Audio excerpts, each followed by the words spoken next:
When I started working at NAB in a change role, so this is a little bit of context, they brought in Agile. And when they brought in Agile, it was through projects, the usual way. The usual way is that there's a waterfall project and they bring in a couple of Agile Scrum Masters or Agile coaches and they start to do Agile on projects. And largely what I've observed in that organisation that I've since left is that it was pretty much hybrid. And if you just put your hand up and ask questions if I'm starting to go into language that's not making sense, because I know that everyone's going to be at different stages of this Agile curve as we go through this.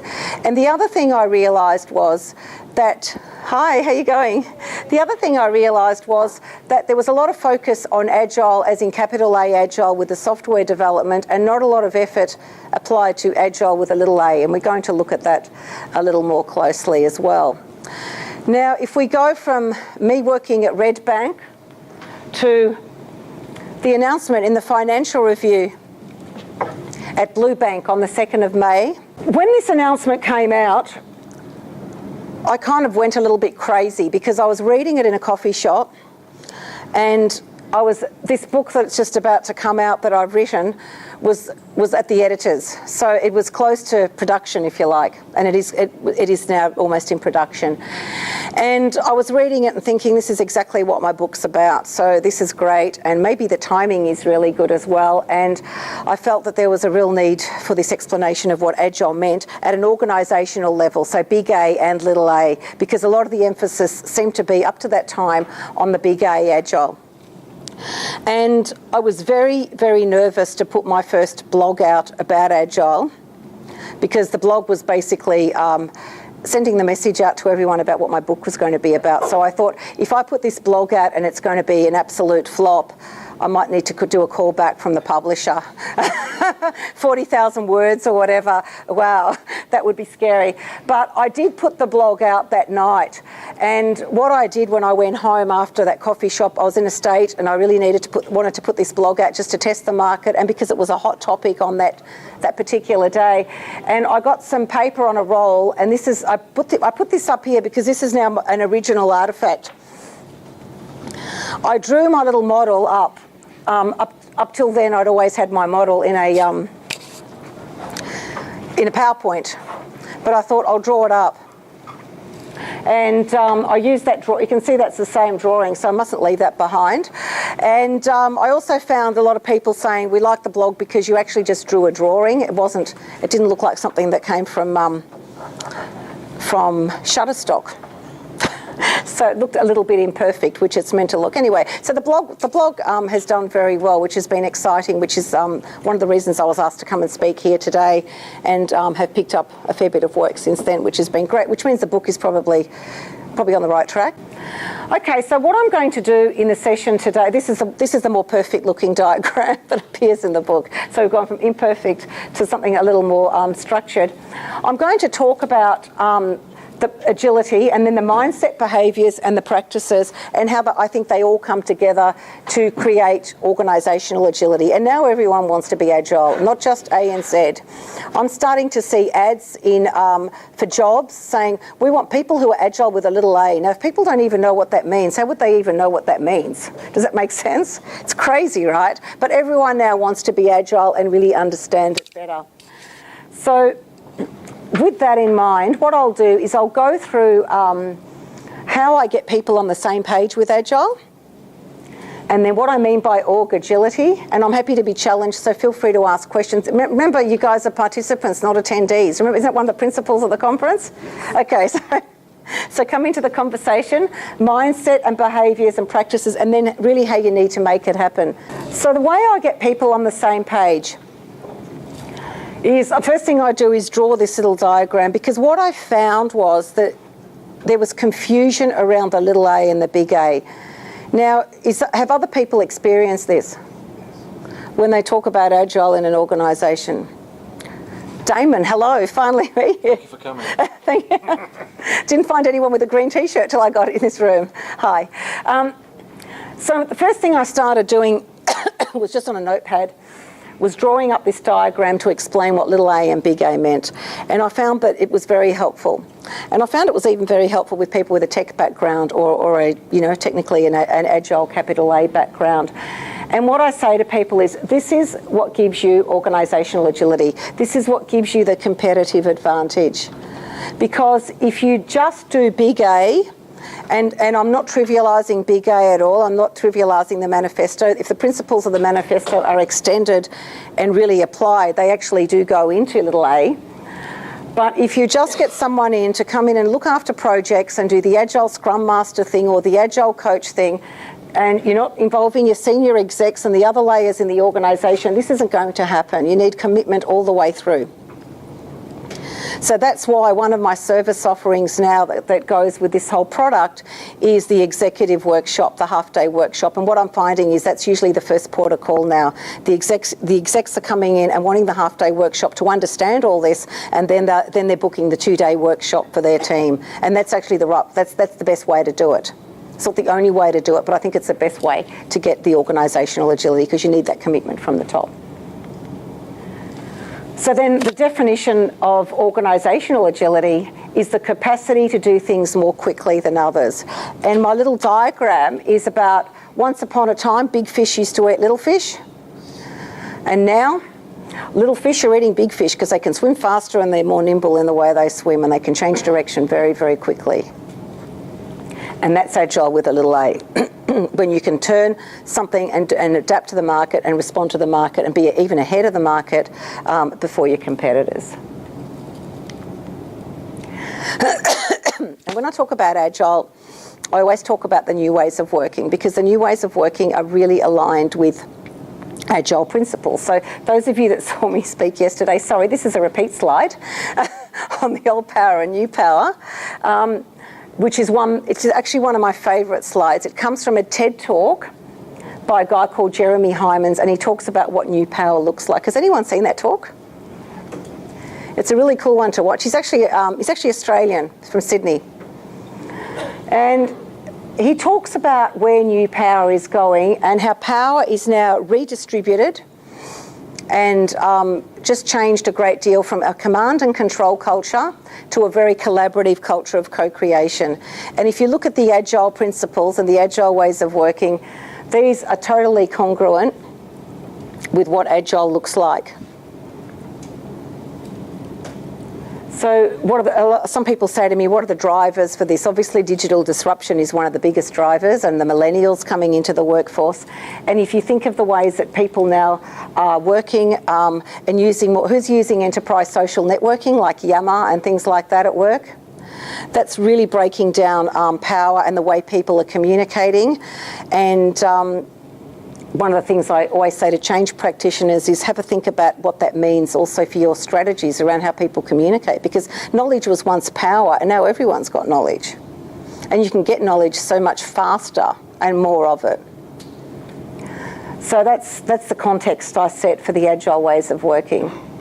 When I was writing some future capabilities for change management, I had to come up with a textbook definition, if you like, for an agile mindset. And that's how I defined it. So there's very much a fail fast, learn fast message in there, and resilience as well to evolve and adapt. But text is boring for a lot of us. So in my book as well, I've done a little diagram on what I call the anatomy of the agile mindset. Can you see that there? Yeah, you're fine. Okay. Yeah. Okay. I can put this up on SlideShare. Would that be helpful later? Yes. Yeah, and I can share it on Slack as well, or whatever the channels are. So I'll do that, because I know some of you are taking photos, but I'm happy to share it for sure. Okay, so when I talk about the agile mindset, I say it's about being open to new ideas. So we've all heard of the growth mindset. So the growth mindset is the ideal fertile ground for this type of mindset. And then we've got design thinking and the beginner's mindset. Now, I know someone in this room told me they were into UX. So how many are familiar with design thinking? Okay, would you agree design thinking is a whole new way of thinking as well? It's a mindset in itself on how you approach things. Yeah, so I talk about design thinking a lot as well, and being able to deal with ambiguity. So some people say to me, why have I called out the mindset? as well as the behaviours, as well as the practices. And it's because you can still have projects doing Agile, but if you haven't got the leadership and the people around you with this mindset, it's not going to happen either, not little a. So they really need to have that. So there's a little slide on the fixed and growth mindset, and that's just an introduction to that, but really about manifesting at an early age. And it is a learning mindset, but the good news is that your fixed and growth mindset can change. Okay? A lot of people won't own up to having a fixed mindset, but it doesn't matter if you have one. Just remember, if you're mindful of it, it can actually shift. That's a whole different session. That's just giving you the real headlines here. And the other thing is, this is very design thinking aligned, is assuming a beginner's mindset. It is really, really hard to suspend judgment and bring your past, your ego, and to actually park your egos and your values at the door when you go into a session. And this is really important when you do design thinking in the early phase, that you put aside your own judgment and you really listen with empathy to the people. So there's a mindset shift in lots of ways. And then we've got design thinking, which means all those things. Like human-centered design, you've probably heard about a lot of these words, and user experience and personas and beginner's mindset. And then I use this just as an example. If I ever have to define design thinking, I just show this. So it kind of always reminds us, where was the user when we designed that path? When did we consult? We obviously consulted too late. And as a change person, I'll own up to guilt around this. Quite often we jump into the solution and then we realise it's not really what was going to be the path of least resistance for people.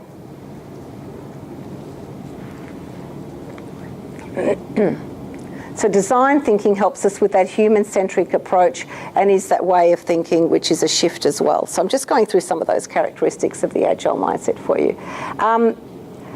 Just a quick diagram on a typical design thinking approach, which starts with empathise, define. And what I found when I first started design thinking was parking my thoughts and opinions at the door and really listening to other people's point of view without judgment. Now that I've used design thinking to develop change plans and to help other people with their change plans, I actually can't imagine doing it any other way. So that was a real mindset shift for me, but in a good way. So challenging but good. And then I show this picture with design thinking just to say to people, when you do design thinking and you do it, so this is just one example, right? A user journey map. What it does is it unpacks what people are thinking and feeling. It legitimizes a conversation about emotion that does not occur otherwise if you don't do it. And that's a whole mindset shift as well. Quite often in organisations, when we introduce change, we jump to solution mode and we've done the requirements document and we've done a business plan before we've even consulted anyone about it. We've already got the solution defined. We've already got that path built in our minds before we even think that there might be another way to do it, right? And I have found this very, very powerful to do early, because the earlier I do it, the less pain at the other end, the less pain for them at the other end. A, they're being listened to, and B, they're already visualising their future state and how they're going to be feeling and thinking in the future state as well. So you've got an emotional buy-in, which is really powerful. And then I always say design thinking is agile, because it aligns with these agile principles. It's iterative, it's experimental, it involves the user, and it's about showing, not telling. So it's engagement all the way through. And then I always say Albert Einstein had a growth mindset because he was quite happy to make mistakes. And then I just thought I'd share one of my favourite words. This is a mindset thing as well, about being a self-directed learner and a self-taught person. So one of my favourite words at the moment is autodidact. Has anyone heard of that before? Cool word, hey? Okay, so now we're going to look at agile behaviours and what I mean by that. So these are agile big A and little a behaviours, okay? These are the behaviours that are expected of an agile team, but when you want little a agile in an organisation, you need to inspire the leadership teams to do some of the things that the Agile teams are doing. Otherwise, it's never going to spread. There's no point having little pockets in the organisation doing Agile and being Agile, and then the leadership aren't demonstrating those. So we've got collaboration, dealing with ambiguity, adaptable, the growth mindset, and open to feedback. So you can see how now the mindset's feeding into the behaviours and drives the behaviours. And an Agile team with a capital A has these core values.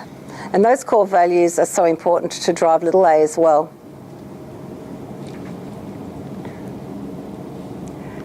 And when we look at the practices, it'll make a lot more sense. Now, one of the things I always say, especially to leaders, but this is applicable to anyone, is the transfer of our moods on other people. You know, when you're around negative people, you feel really drained. And when you're around really positive people, you feel really uplifted. There's actually a word for that. It's emotional contagion. Has anyone heard of that? A lot of you probably have, yep. It's to do with our brains. Our brains are actually wired to mirror other people's behaviour.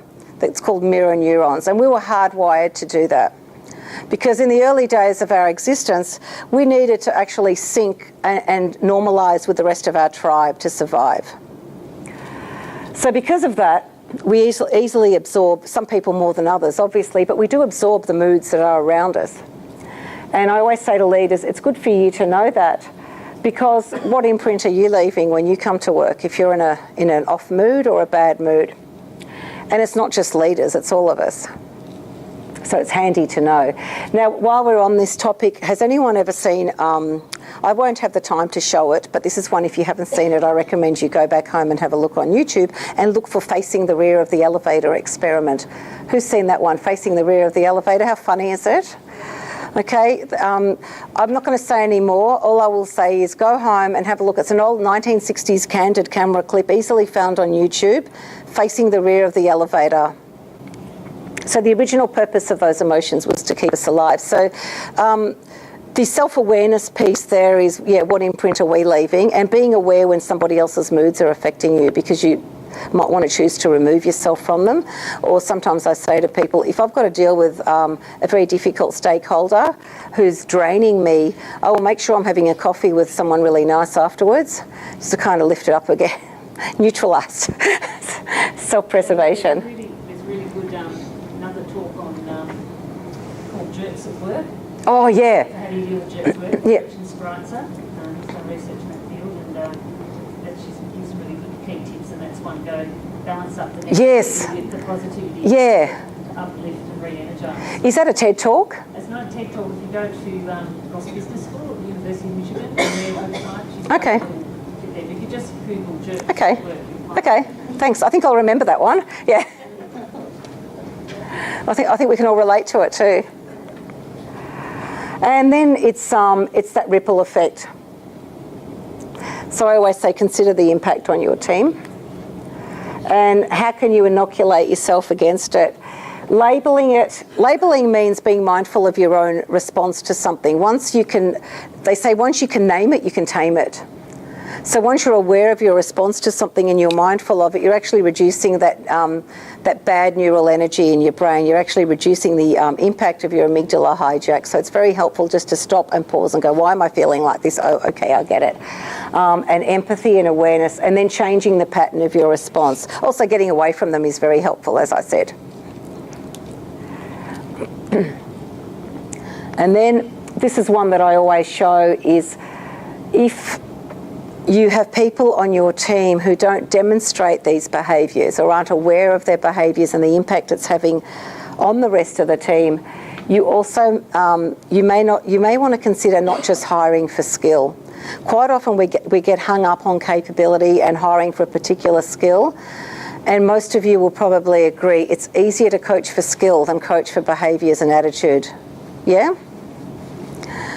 So if you can get someone who's both, fantastic. If you can get high will, high skill. But if you've got low will, low skill, and this is from a book called The Tao of Coaching, which is a great book, and that's Landsberg's coaching model. It's very powerful if you, it's also just mindful to know that maybe too much emphasis goes on skill. So go for motivation as well. Okay, and my favourite saying for leaders, the fish rots from the head. So always be mindful of your behaviours and how you show up.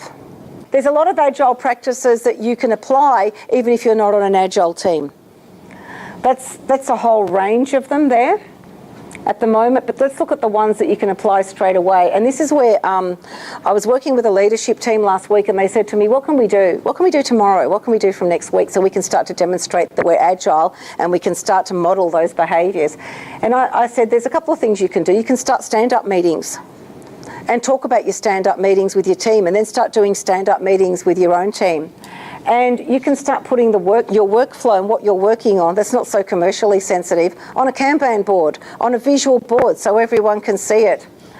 And then you can tell all your team that you're going to be doing a retrospective on every piece of work you're doing. And they started to get excited because amongst them, they already said, oh, as soon as we get back, we need to do a retrospective on a project that they were working on. So they're already inspired and excited. And I said to them, then you need to tell your team how it's working, and you need to say things to your team like, when you do the stand-up meeting, it's replaced the need for you to have your weekly meetings, or it's reduced the time in your weekly meetings, and how excited you are about that. And that's how you start to spread the culture and the different behaviours. And the other thing, I've got one of these on my desk at work. I'm working at Energy Australia 2 to 3 days a week on site in a consulting capacity. And this is one of the things I'm introducing there. And I gave this to the group last week, is your personal Kanban. So on my desk, anyone can walk up to my desk and know what I'm working on personally. I'm not in a project delivery role, so I'm not actually on a project team. So I don't have a little avatar with my own Kanban stuff going across for everyone to see. But I'm happy. This is a way of working out loud, which is another powerful, open, transparent, Agile practice. So they're starting to adopt this now, and this will be, if this is on SlideShare, then at least you'll be able to download that as a template. And then I talk about this thing called the future perspective, which isn't my idea at all. It's by Ben Linders, who's a very well-respected Agile coach from Holland.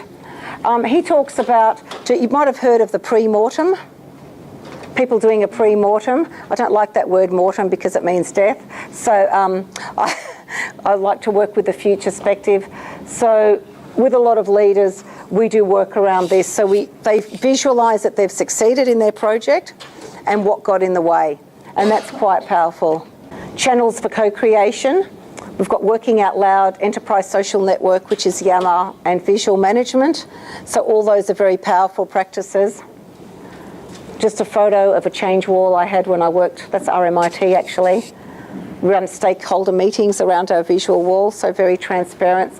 This is really just to show that Agile practices drive a very open culture and behaviour, and you don't have to be on an Agile project to actually do them. And the very last slide is how do you make it stick? It's critical that the leaders are modelling it. So there's support from the leadership. Recruit for it, okay? That's the will and skill thing. Recruit the right behaviours and the people that are going to support this. Reward it, which means changing your performance systems and defining the behaviours you want, and then reinforce it, which is telling the stories around what's worked and what hasn't worked, so you can really start to embed it in the culture.